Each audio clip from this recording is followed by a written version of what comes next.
Atherosclerosis is the buildup of fatty deposits, including cholesterol, in the walls of arteries. It's a major cause of cardiovascular disease, including stroke and heart attack, and contributes to the death of around 70 million people worldwide every year. This short presentation illustrates the key stages in its development and its main impact on cardiovascular health. Cholesterol is a natural, fat-like substance and is essential to health. However, too much cholesterol in your blood can be harmful. Cholesterol is produced in the liver, but can also be found in certain foods, such as those high in saturated fats. There are many types of cholesterol. The main type involved in atherosclerosis is called LDL-C, or bad cholesterol. Another type of cholesterol, HDL-C, is called good cholesterol.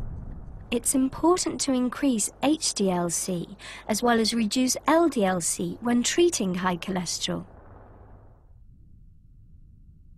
A normal artery wall consists of three main layers: a thin, smooth layer that lines the inside of the artery to help blood flow, a muscular, elastic layer that helps the artery pulse to push blood around the body, and a tough outer layer to protect the artery.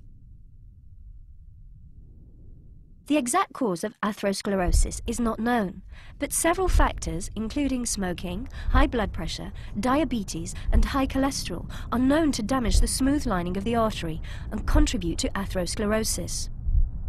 Once this layer is damaged, the bad cholesterol, LDL-C, can get into the wall of the artery. There are four key stages in the development of atherosclerosis. The body tries to defend against the invasion of LDL-C into the artery walls by activating specialized cells called macrophages to consume the LDL-C. They become enlarged cholesterol-enriched cells called foam cells that are embedded in the vessel wall.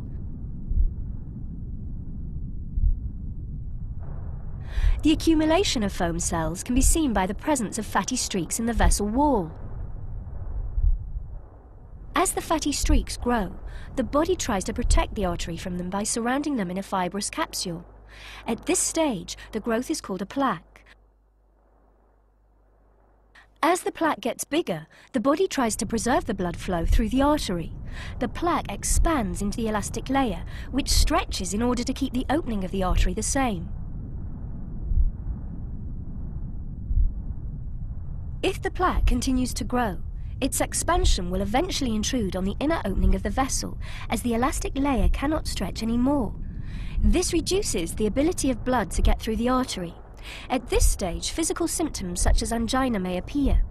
Also, over time, calcium may be deposited in the plaque, making it hard and inflexible. This reduces the ability of the artery to expand to increase blood flow when needed, for example during exercise.